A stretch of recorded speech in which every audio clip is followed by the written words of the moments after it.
You already know the digraphs are two consonants that together make only one sound. You already learned five digraphs that make new sounds, which is the CH, ch, SH, sh, voiced, voiceless, and w.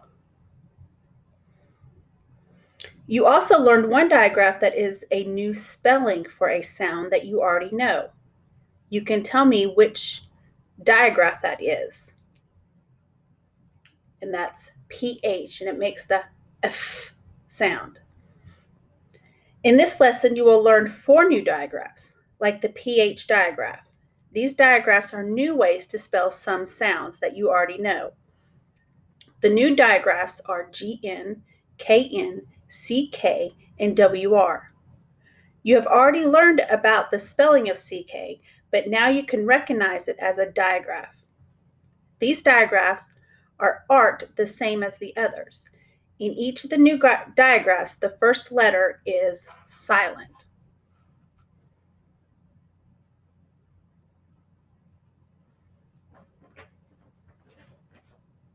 You've had a lot of practice proving words with the PH digraph, so you already know that together the two letters PH have the sound of the consonant F. Listen for the F in the word phone.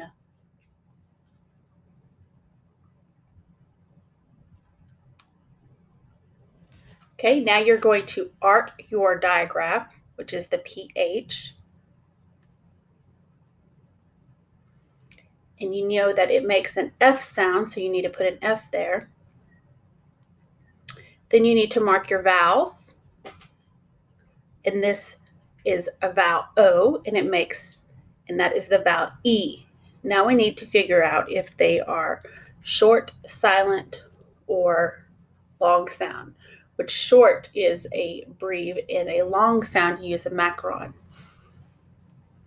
But we know that you do not hear the E in phone, so we're going to mark through it and it is silent. And our O has a macaron above it because it has a long vowel sound.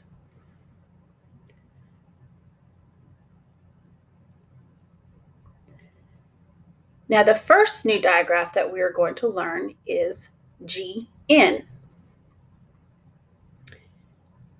Now how you're going to mark this is you're going to put an arc right underneath the GN. The G is silent. So do we remember what we do when something is silent? We mark a line through it. So the digraph has the sound of N. For instance, in the word gnat, gnat. Gnat is a flying insect that kind of just irritates you. So we're going to mark our digraph by arcing it. We're going to draw a line through our G because it is silent. Then we're going to mark our vowel, which is an A. Now we have to figure out if we need a macaron or a breve. Oh, we also need a guardian stars. And we're going to use a breve because the A is short. All right, here's another one. Gnome, gnome. Now what I want you to do is I want you to write this down and I want you to code it. You can pause the video if you need to. Okay, now you're going to mark your digraph with a GN. That G is silent, so you got to mark it through. We mark our O because it's a vowel. We mark our E because it's a vowel.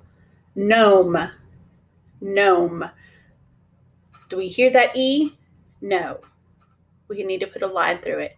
And our vowel needs to have a macaron above it because it is a long vowel sound. And a gnome is one of those plastic figurines that you have that they can put in gardens, or people put them as little small figurines on their desk. They're like little short, they look like short Santa Clauses with a little hat, pointed hat. Okay, now our next new digraph is a KN.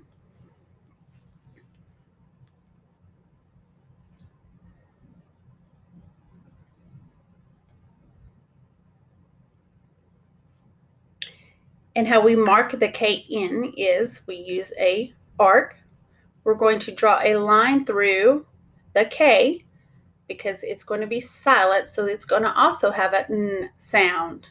Okay? For instance, go ahead and write the word knee. Knee. Miss O'Quinn has a really bad knee. This is how you spell knee, Knee. Now we're going to code it. We're going to arc our digraph, which is the KN. The K is silent, so we need to put a line through it. Then we need to mark our vowels. And now remember, with double vowels, with this one, this last E is silent.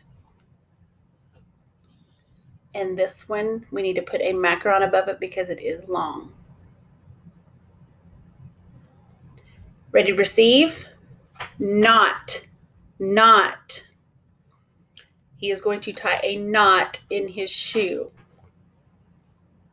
We're going to mark our digraph. We're going to draw a line through our K because it is silent. We're going to mark our O because it's a vowel.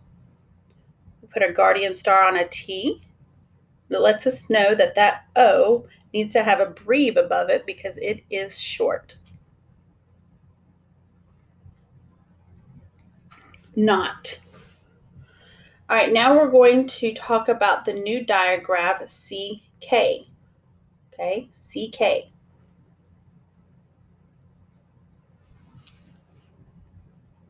For instance, go ahead and let's write the word luck. Luck.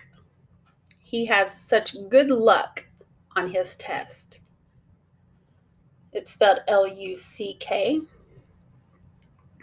Now, first thing that we do is we mark our vowel, which is a U. Now we know we've talked about the CK before, so we know that we have to mark it with using an arc. Remember, we use an arc to let us know that we've got to say it fast. And we put a little guardian star up there to let us know that it does make one sound. Okay, one sound.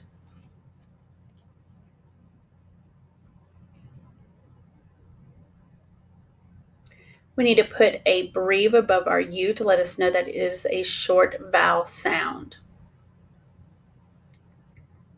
All right, let's try another word with the CK.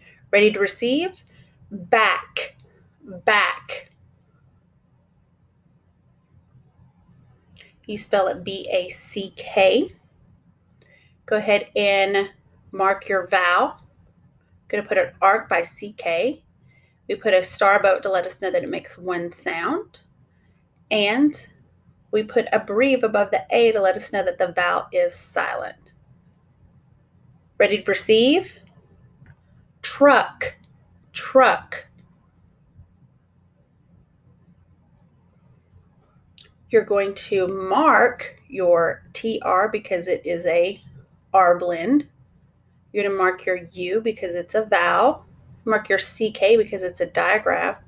We're putting a guardian star above it to let us know it makes one sound. We need to mark our U with a breve because it is a short vowel sound.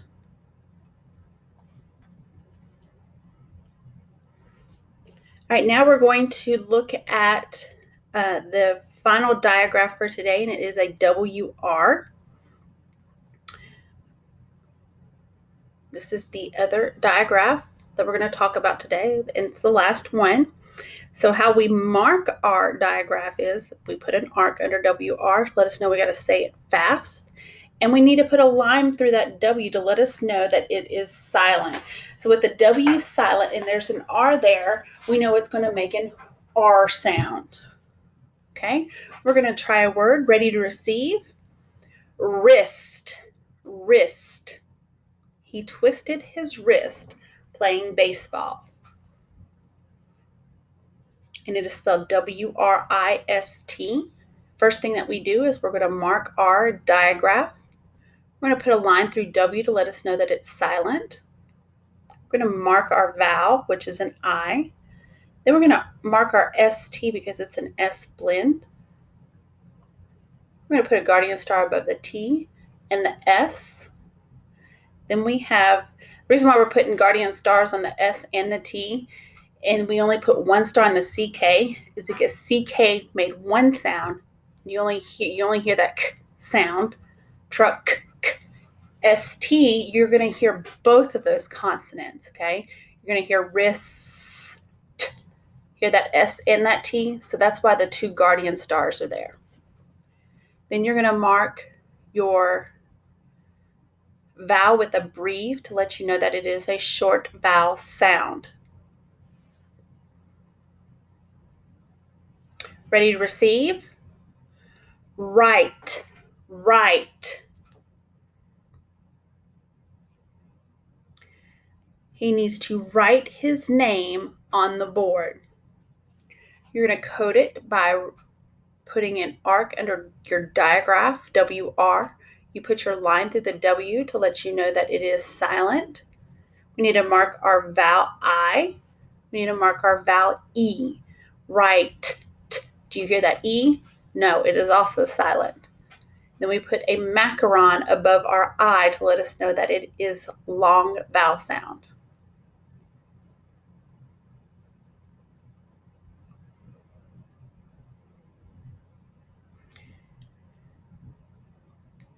All right. Listen for the long I in this word sign. Watch as I prove the word. First, I will mark the vowel. Then I will mark the GN digraph. Remember that the G in the digraph is silent, so I will mark it silent. Because the pattern IGN works like a vowel family, I will underline it. Then I will mark the I long with a macaron. All right, say the word with me. Sign, sign. The sign was blown over by the wind. You will find IGN in many words that have more than one syllable. Let's prove another one. Ready to receive? Assign, assign. You will be assigned your work each day.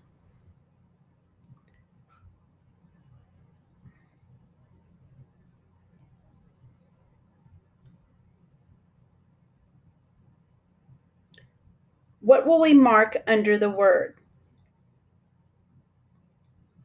Remember, we need to mark the G silent. Okay, you're going to mark your A, which is a vowel, mark your I, which is a vowel, arc your G in, and don't forget to mark through your G to let you know that it is silent. Okay, and now remember, we've got more than one working syllable here, one working vowel, more than one working vowel, so we've got to split it to let us know that it's going to make those two different vowel sounds will make a sound, a sign. Then we're going to need to mark our A with a breve to let us know that it is short. Then we've got our double consonants here, so it's letting us know that this first double consonant is silent.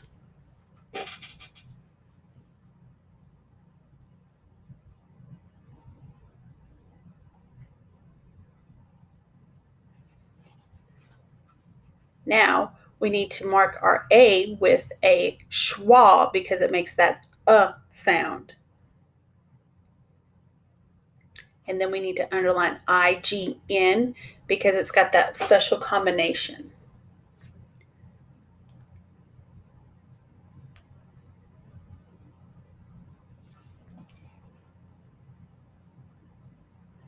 And then our I is a long vowel sound, so we need to put a macaron above it.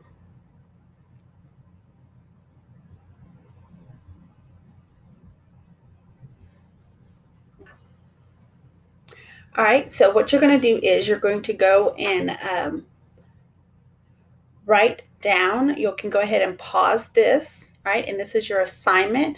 You're going to prove all of these words, okay? So what you'll do is you'll write it on a sheet of paper, and then you will code it, and you can take a picture and upload it to the Google slide that's provided, or you can email it to me. And that will be your assignment for today. So you can go ahead and pause this part, write down all those words and prove them for me, and take a picture of them, and I will let you know how you do.